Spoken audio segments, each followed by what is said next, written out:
Back in half a minute.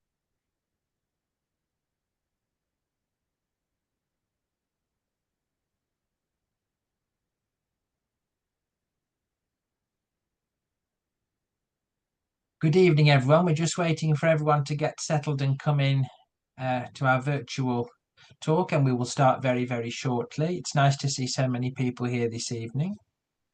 We'll just get started in a moment.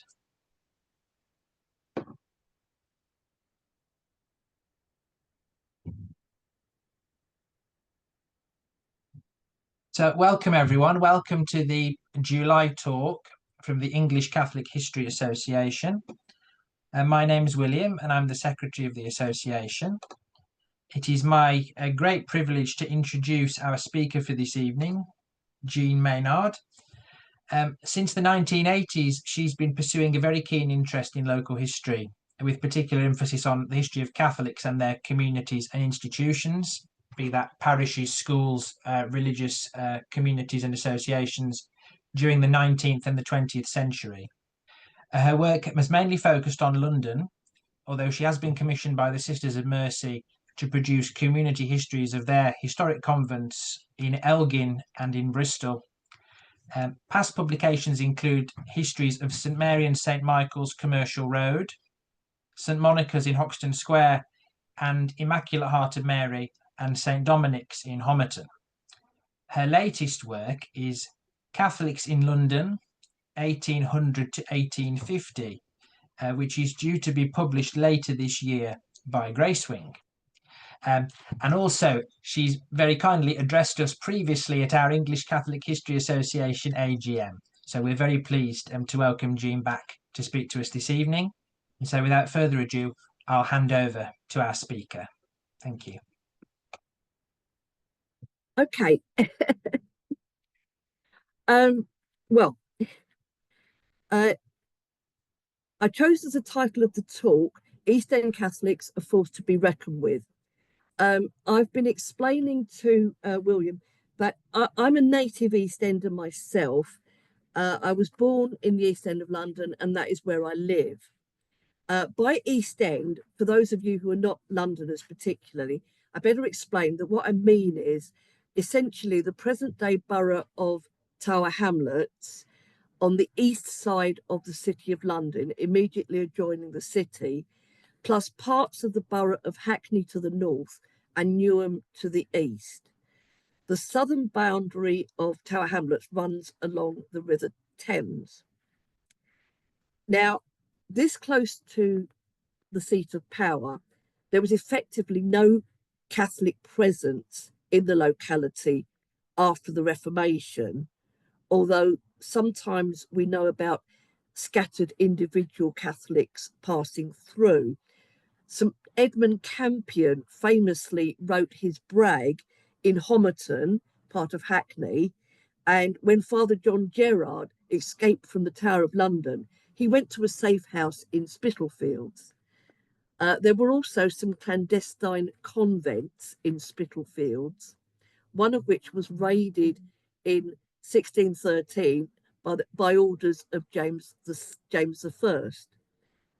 The Mother Superior, Doña Luisa de Carvajal y Mendoza, was carted off to prison, but carting off frail old ladies who also happened to be top drawer Spanish aristocrats didn't go down very well with public opinion, and they had to let her go. There is an evidence of a settled Catholic presence in the East End by the early 18th century, all derived from in-migration. It wasn't a native Catholic presence, it was in-migration. In February 1735, a lot of newspapers reported a raid on a mass centre in Shoreditch, which is in Hackney on the edge of the city. On Sunday, about 11 o'clock in the forenoon, the peace officers, going their rounds to the public houses to prevent smoking and tippling in time of divine service, discovered a private mass house at a little alehouse at the back of Shoreditch, where near 100 people were got together in a garret. most of them miserably poor and ragged, who upon examination appeared to be Irish, but some few were well dressed, and several mass books were found in their custody. The priest made his escape out of a back door, clambered over some pales, and got through a house at some distance, leaving the rest to shift from themselves. Whereupon some got out at a trap door backwards, and others, after having given an account of their names and place of abode, were let quietly depart. Notwithstanding this, a great many met on Sunday evening and yesterday at the same place, declaring that Mass shall be said there in spite of all opposition. So, you've got a significant number of Catholics on the east side of London, mostly Irish, sufficiently organised to be operating a Mass centre and not easily intimidated. Irish people were attracted to certain areas because of availability of work. Along the River Thames, they worked unloading ships, especially unloading coal. In Shoreditch and Spitalfields, they were often engaged in silk weaving. There were close connections and similarities between the silk industries of Dublin and Spitalfields. In Whitechapel, there was street selling and market trading. In Petticoat Lane, for example. Always in urban areas, there was all kinds of work as labourers or porters or any kind of building work. And people in Ireland tended to be stronger than people who'd been brought up in London. In rural areas, and much of Tower Hamlets on the eastern side away from the city was actually still open fields, and also Newham, although it's now in a city, but these were rural areas, and Irish people went there to work on the market gardens or to help grow potatoes for the London market. Also in the East End, you got a lot of Germans. Germans lived all over London, but there was a heavy concentration in East London due to sugar baking, a very unpleasant occupation, which the Germans were prepared to do, although apparently even the Irish wouldn't touch it. Most of the Germans were Protestants or Jews, but some were Catholics. You also got English Catholics in the East End from in-migration from other parts of England, from conversion, and from mixed marriages. By the second half of the 18th century, the East End came to be served by 3 mass centres, which became permanent chapels. They were Moorfields on the north side of the city, Stratford in Newham, and Virginia Street near the Thames in Wapping. Virginia Street was the only one in what is now Tower Hamlets. The origins of the Virginia Street Chapel are a bit of a mystery. It was supposedly started for Portuguese seamen, but it mainly served the Irish.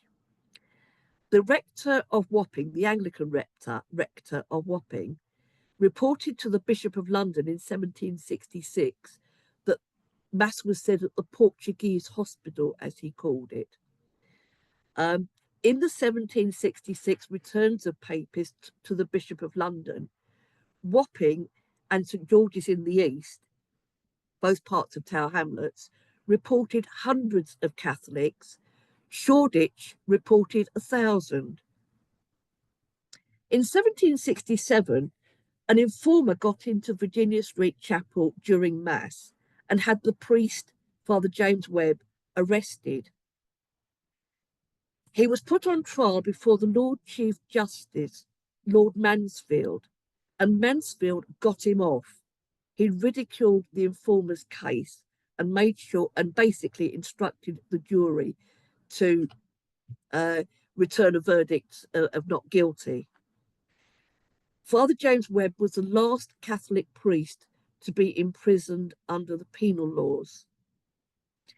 In 1778, you got the first Catholic Relief Act. The celebration of Mass was decriminalised. A small school was then started in Wapping for 30 Irish boys. In 1780, as a backlash against the Relief Act, you got the Gordon riots. Father Michael Coyne at Virginia Street told the government he could get 3,000 Irishmen to defend the chapel. The government begged him to keep them at home and keep them out of the fight, as a result of which the chapel was destroyed, but it was rebuilt with government compensation. And then you got the Second Relief Act in 1791, and Virginia Street was registered as St Mary and St Michael's. That name is actually on the original register, which is held in the London Archives, the 1791 licence. Now, I want to clear up some misconceptions about the East End. There's a lot of people make sloppy assumptions that throughout history, the East End of London was a sea of unrelieved misery, full of slums, with everyone in rags and starving and waiting for outsiders to come and save them. Derek Morris, who wasn't a trained historian, he was actually a scientist, but got interested in local history in his retirement, did groundbreaking research into how much wealth was sloshing around in East London in the 18th century. I joined in one of his last talks online shortly before he died, and he kept saying that the proper historians had not looked at the evidence. They just assumed. In the early 19th century, most of London's worst slums were in the West End. Most of the poor Irish Catholics lived in the West End. If you look up the 1816 Catholic Directory, there weren't many Catholic chapels in London at that time, and a lot of them were desperately appealing for funds just to keep going. It's all there in the directory. The Westminster Chapel was in a dreadfully poor area. That chapel wasn't viable. It had to be subsidised to keep it going. But Virginia Street was not making these appeals. Virginia Street was okay. Now, going a bit forward, by the 1860s, we know that quite a lot of the Irish, even if they'd arrived with nothing, had improved their positions over time. They started off as casual workers, but they gradually secured permanent jobs or senior or better paid positions. The most successful acquired shops or pubs. Even newly arrived Irish immigrants who came with assets, which could be capital or education or professional skills, might choose to move to the East End. For example, Francis and Nora Scannell from Cork moved to Ratcliffe's. I think that was in the 1840s. Francis set up a coopering business in Ratcliffe near the Thames. He was a substantial businessman. He was elected to Ratcliffe Vestry in 1860, and he was also on the board of directors for an Irish Catholic newspaper, the Universal News, and he actually owned the paper from 1862 to 1865. Obviously, living in Ratcliffe, he was a Virginia Street parishioner and very, very active in the parish. By the late 19th century, most people with money did not actually live in the East End. It was much more homogeneously working class and poor, but it was never a sea of unrelieved misery. I read a rather silly book or article that was referring to all the red in the Charles Booth poverty maps showing the East End of London. All that red, it said, shows how poor it is. But red in the poverty maps signifies quite well off. What that red shows is that it was still a very mixed area, even in the 1890s. So going back to the early 19th century and going back specifically to 1815, the Napoleonic Wars came to an end with the Battle of Waterloo. For the London district, we didn't have dioceses yet, we had the London district.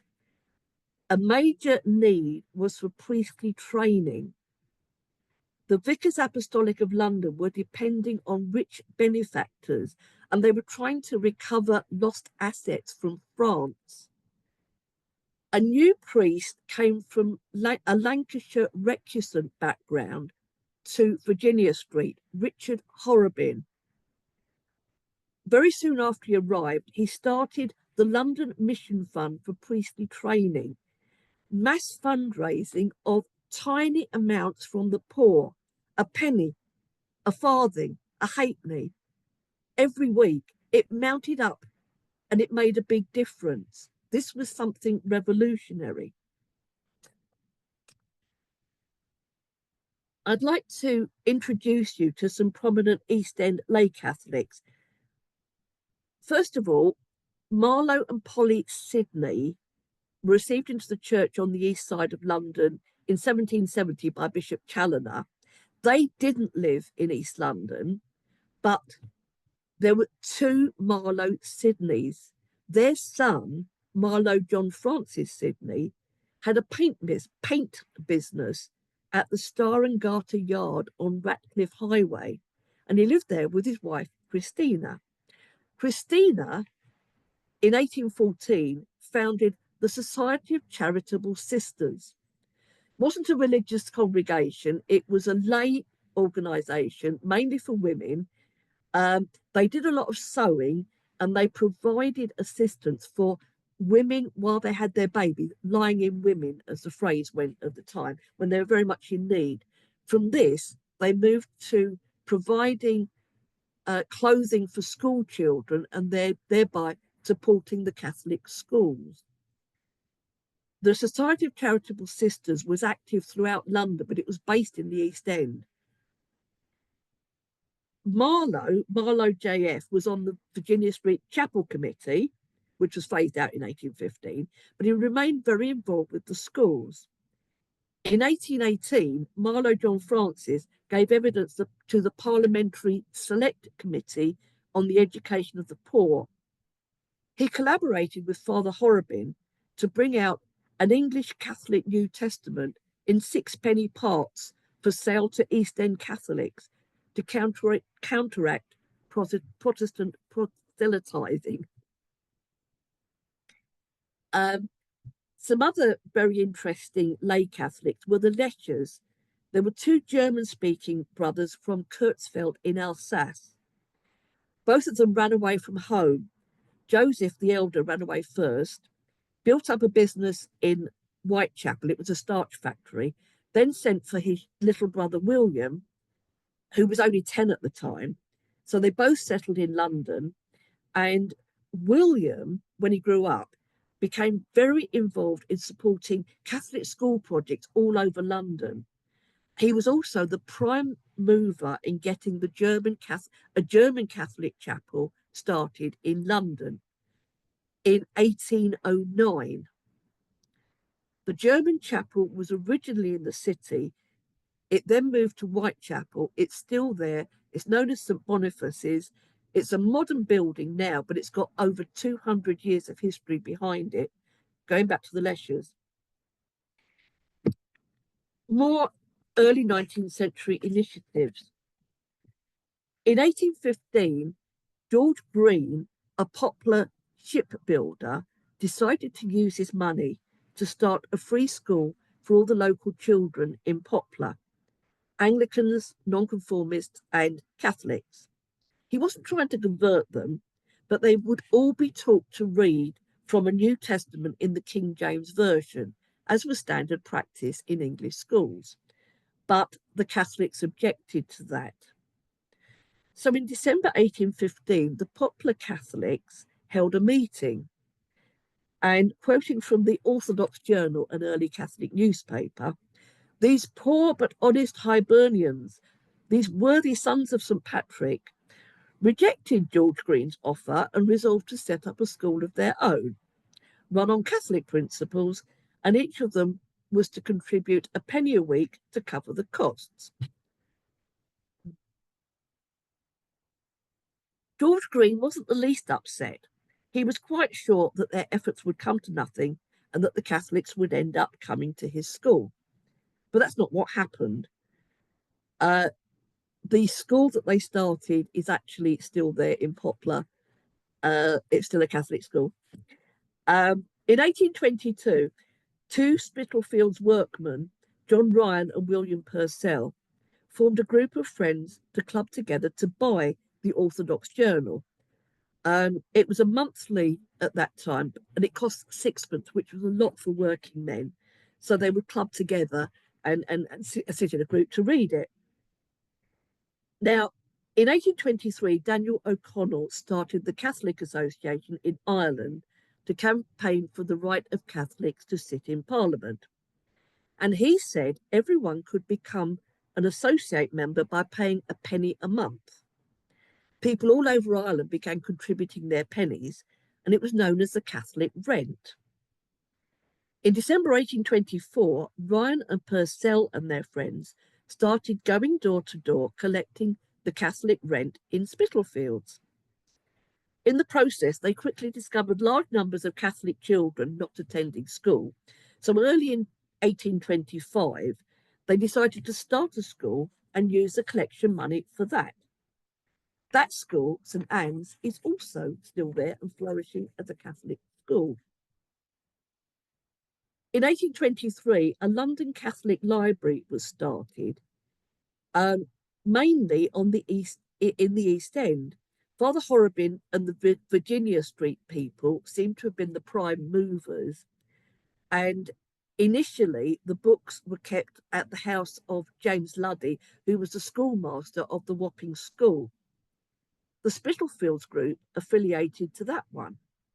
As well as buying in books and newspapers and making them available, they were also producing tracts and pamphlets and using them to campaign in support of Daniel O'Connell's campaign for Catholic emancipation. What the English Catholics were doing was trying to win public opinion to realise that Catholics are not a threat. You know, you find out more about the Catholic faith and you realise you've been lied to. You realise it's perfectly reasonable. We haven't got two heads. So they're giving out this literature, they're talking to people. They held dinners at which they would very sort of publicly toast the liberal King of Hanover, who tolerated his Catholic subjects. Such a contrast to the King of England, who would not allow them to sit in Parliament. Well, of course, it was exactly the same person. But in Hanover, the Catholics had full civil rights, and they didn't in England. In 1828, as you know, Daniel O'Connell won the Clare by-election thanks to the 40-shilling freeholders, the poor Irish tenant farmers who defied their landlords to vote for him. And everyone knew that this would force the British government to change the law so the Catholics could sit in Parliament. The Spitalfields Catholic Association sent a congratulatory message with a donation of £10 towards the Catholic rent earmarked for support of the 40-shilling freeholders. And Catholic emancipation went through in 1829. In 1837, a Whitechapel Catholic Sunday school was started by Catholics in Whitechapel. William Lesher and other local people with small businesses or well-paid steady jobs started the Sunday school, and it taught reading and writing as well as religion to children who otherwise got no schooling. There were several of these Sunday schools in the East End, run by East End people, aimed at children of non-practicing parents. It wasn't surprising that the parents were non-practicing, and there wasn't room for everyone inside. So the Sunday schools used to hold an evening service, non-Eucharistic. Usually they'd say the rosary, but in this way, they were drawing people back into the life of faith through their school, through their children. And these were all essentially lay initiatives. Even if priests were involved, it was as a catalyst or as a supporter, along with the lay people, not telling them what to do. Other big things which helped to kind of familiarize the majority Protestant population with the Catholics in their midst. One of them was the Catholic temperance movement. G.K. Chesterton famously believed that temperance was un-Catholic, but it was a big thing among Catholic working classes in the 19th century. The first Catholic Temperance Association was formed in the East End in 1840.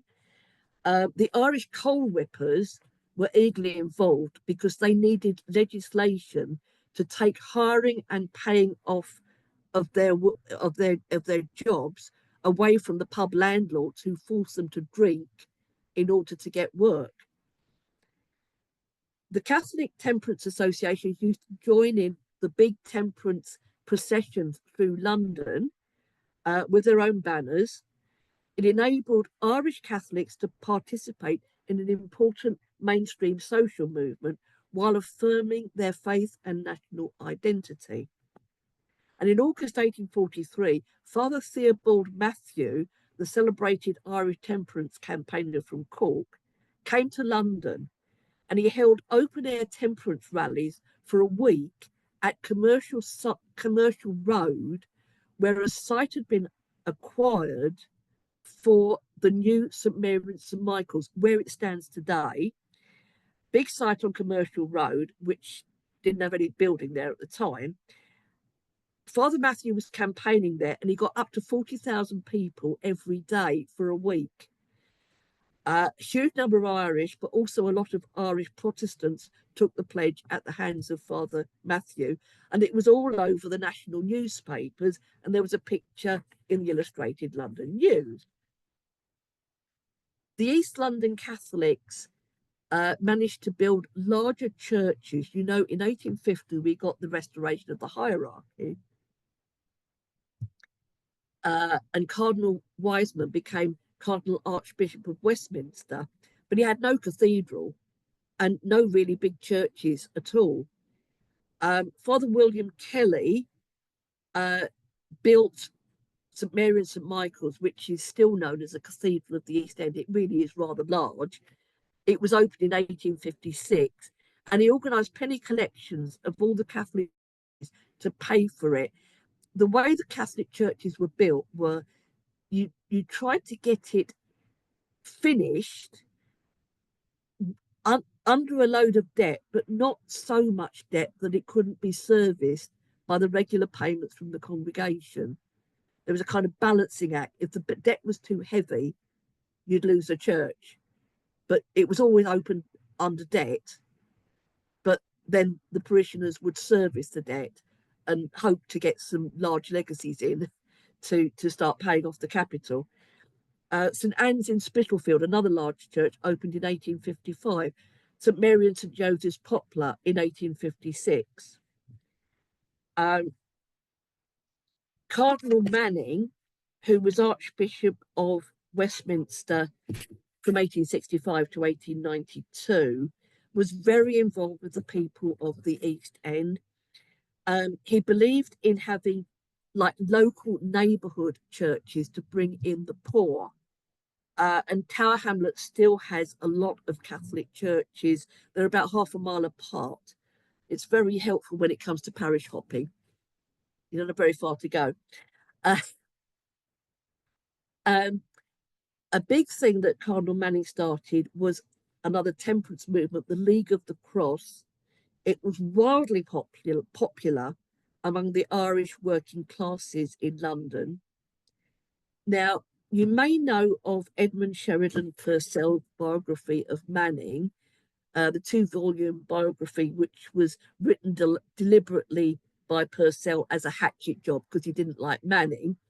Now, in that book, he said that the League of the Cross wore red uniforms when they processed through the streets, which just shows you how much Purcell had bothered to find out what Manning was really doing, because the uniforms were green.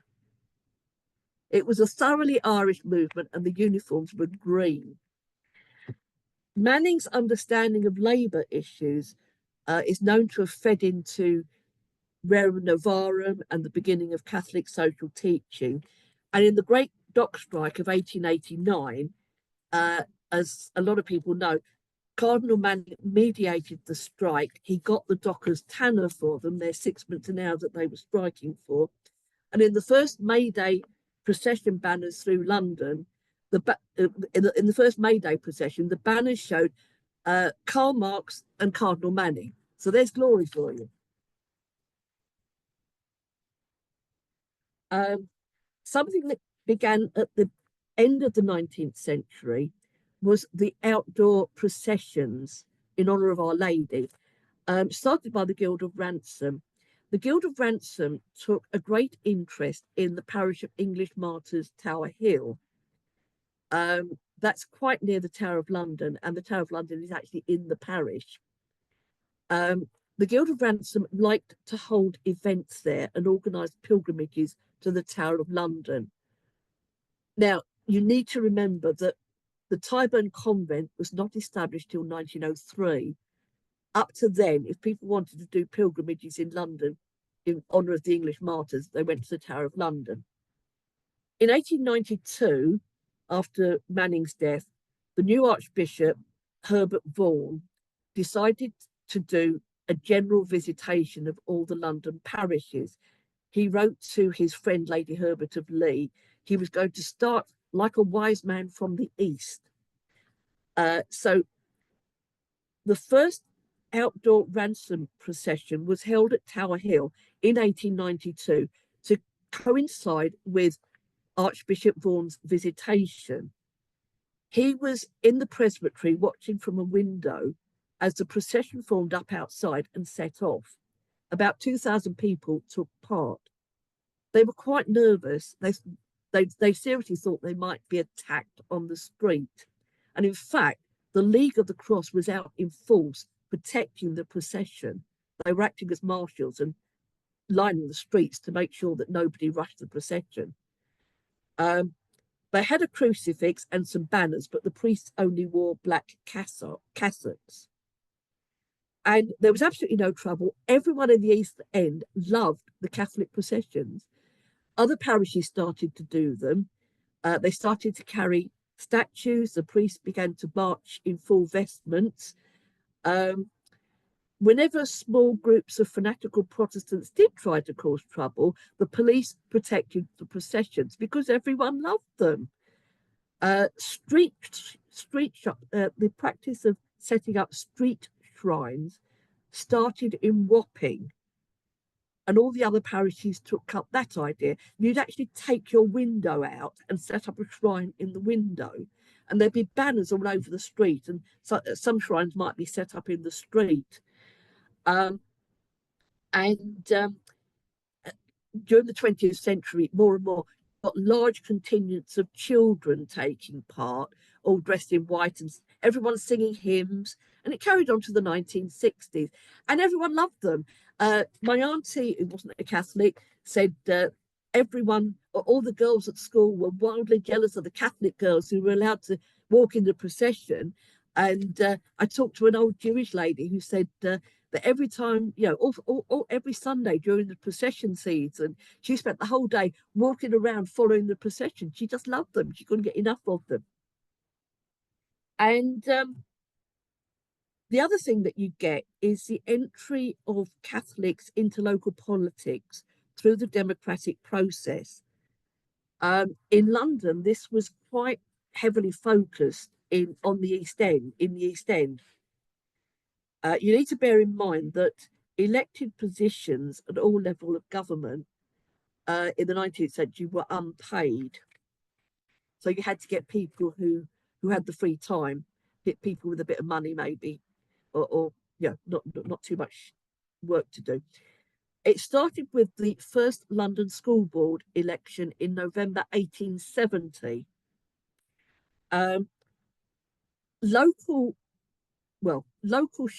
movers and shakers actually got together a meeting and invited the Catholic clergy to get together a deal to share out the 5 seats for Tower Hamlets between the churches, with the high Anglicans, the low Anglicans, the old nonconformists, the Methodists, and the Catholics all getting one seat.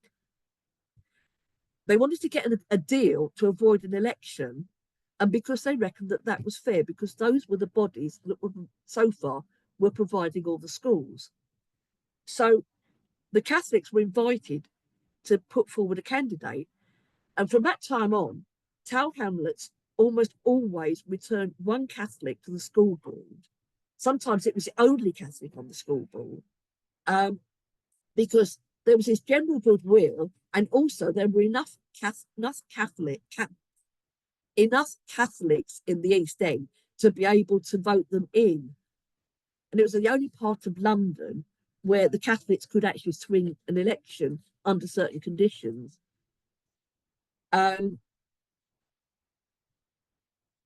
Next, they began getting local Catholic businessmen or professionals like doctors onto the boards of guardians, which ran the workhouses. That was quite important to protect the religious rights of Catholics in the workhouse. Initially, they got laymen on, then Catholic priests began to stand. If you got one or two Catholics onto the board, they couldn't outvote the majority, but people got to know them. They pulled their weight, and gradually the boards of guardians became more open to the Catholic viewpoint and more supportive of Catholic religious rights in the workhouses. From the 1880s, the Jewish population of the East End increased dramatically due to a huge influx from Eastern Europe, a mixture of refugees and economic migrants fleeing but they were also fleeing pogroms in Eastern Europe. Now, in the 1890s, something is very interesting. The Catholics of St Anne's in Spitalfields were keeping the Whitechapel MP, the Jewish Liberal Sir Simon Montague, in Parliament with their votes, despite Lord Rothschild trying to whip up the local Jewish vote for the Conservatives. The Irish were very pro-liberal, and they were in alliance with the Jews. And as both minorities, together they would stand up for minority rights.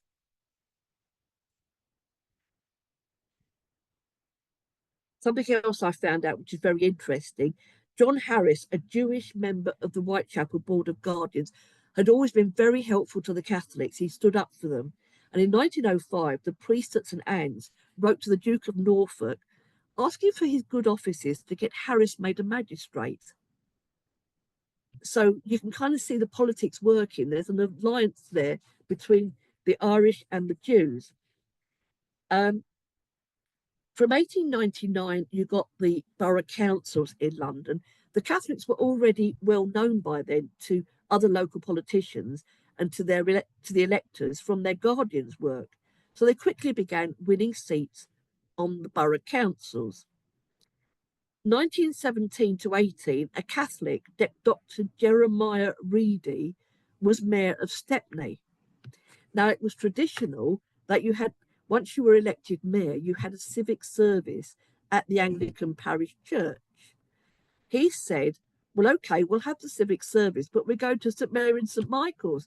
And all the mayor and the corporation, well, the councillors, the mace bearer, and everyone marched along to St Mary and St Michael's and had their civic service there. At the beginning of the 20th century, the Liberal Party was threatening the Catholic schools.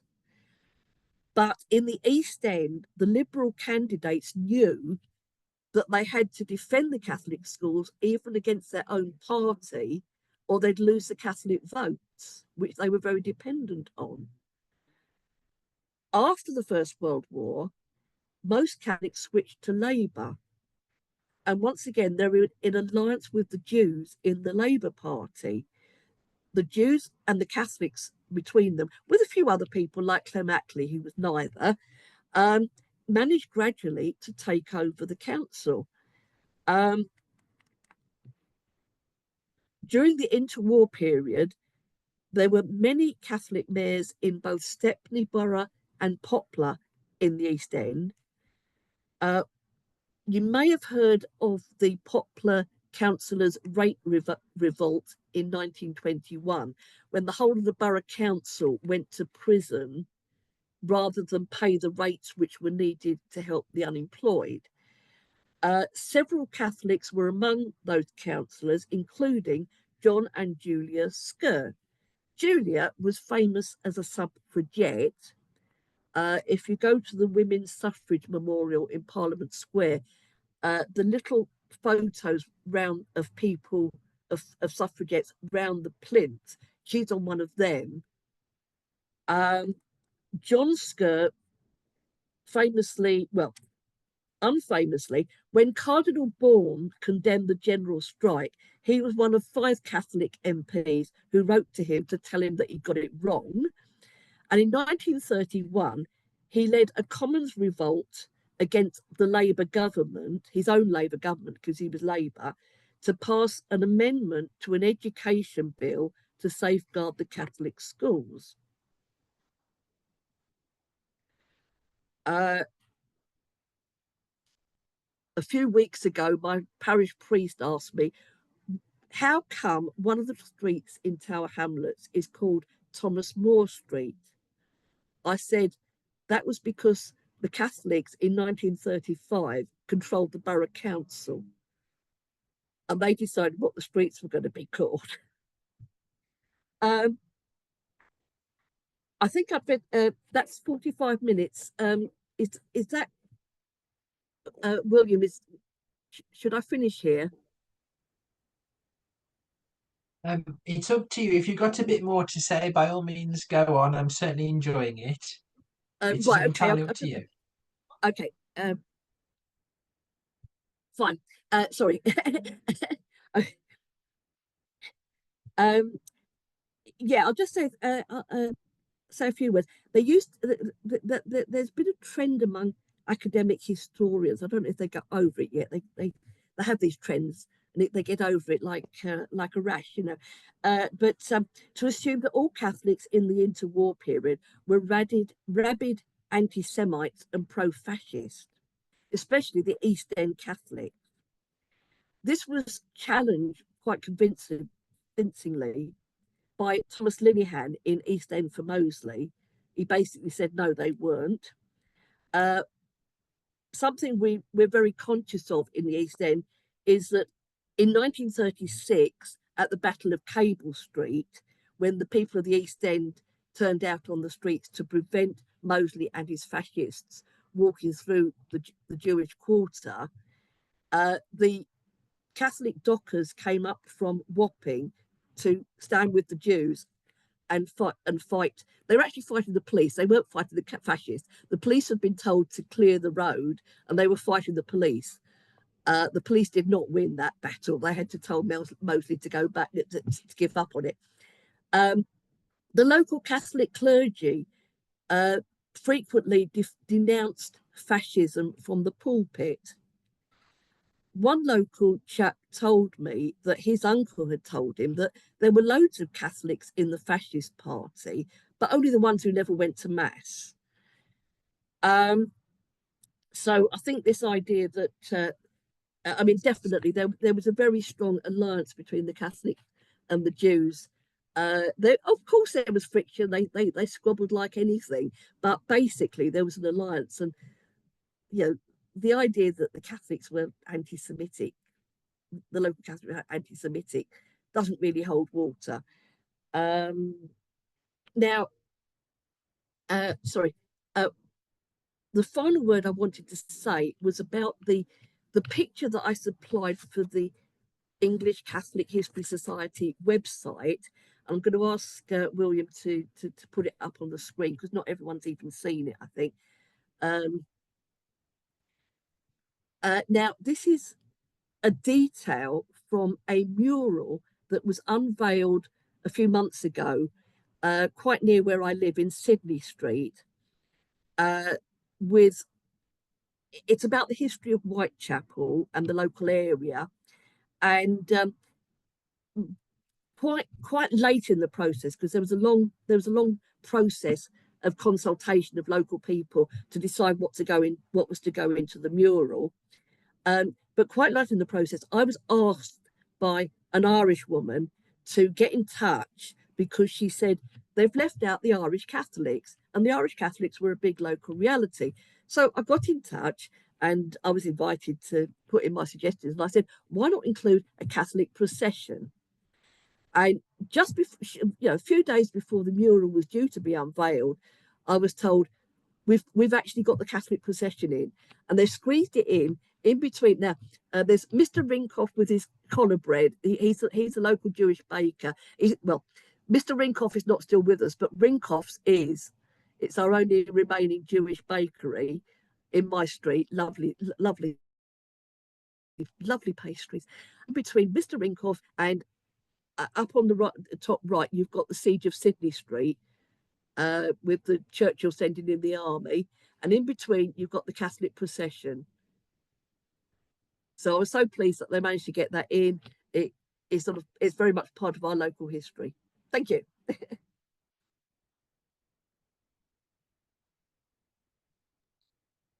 Well, thank you, Jean. That was absolutely fascinating. I've certainly learned a great deal. I would encourage members of the audience to please submit your questions for our speaker. Please put them in the chat box, which is most likely going to be at the bottom of your screen. While the people are doing that, I'll sort of set the ball rolling, if I may.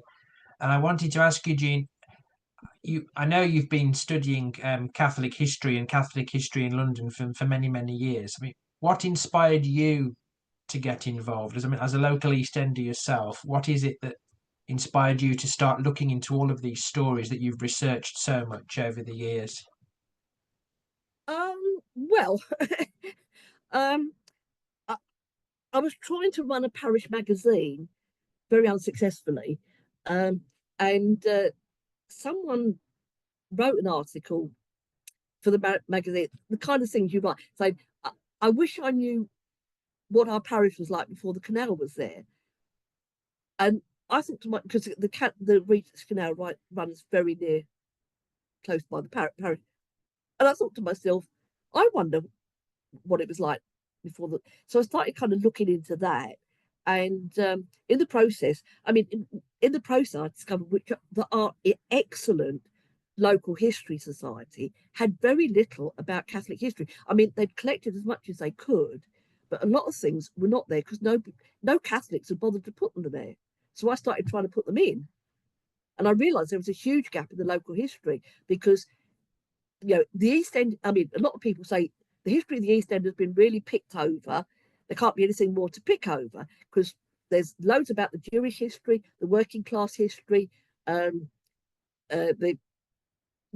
name it. There's the women's history, everything, Jack the Ripper, and I don't know what else. But one thing that I had never bothered to look at was Catholic history. So I started looking at that. Thank you. And of all the stories that you've mentioned, have you got a particular favourite? Have you got a favourite Catholic story or Catholic personality from the history of the East End? Oh, well, there are quite a lot, but I mean, Father William Kelly, who built St Mary and St Michael's, I mean, he was a real character. He wrote a lot of chatty letters to the Catholic papers, and I have done a lot of research in the Catholic over the years. And something which is rather sad is that I think that the Catholic community is not looking after the Catholic papers properly. I mean, there are issues with that. So I think it would be good to see the Catholic community looking after the old archival treasure of the old Catholic papers.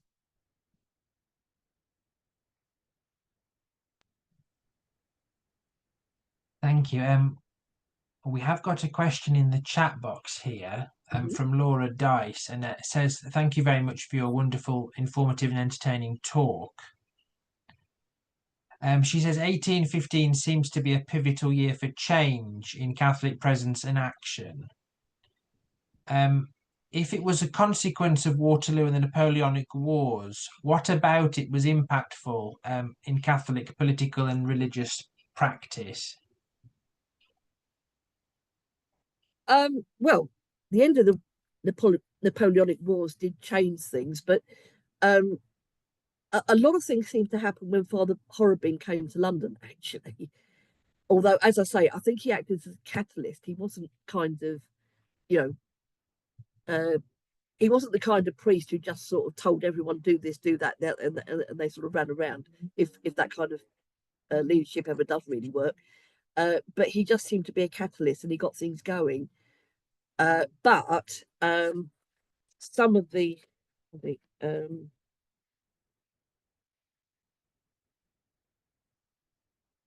some of it was purely coincidental. I mean, Christina Sidney had already founded the Society of Charitable Sisters in 1814. George Green coincidentally decided to start his school in 1815. That was nothing really to do with Father Horrobin, or I think the Napoleonic Wars, as far as I know. I think it's just pure coincidence. Well, thank you. There was obviously a lot going on in that particular year. Yeah, I mean, the foundation of the German chapel was because of the wars, because Napoleon was trying to create an embargo against England. So a lot of German businesses relocated to London to escape the embargo. So there were more German businessmen in London than usual. And that's why they wanted the German chapel back in 1809. Well, thank you very much. If there are no more questions for our speaker, I'll draw things to a close. I would just like to finish by saying thank you ever so much, Jean, for your talk. I've certainly learned a huge amount, and I'm looking forward to your new book coming out later this year.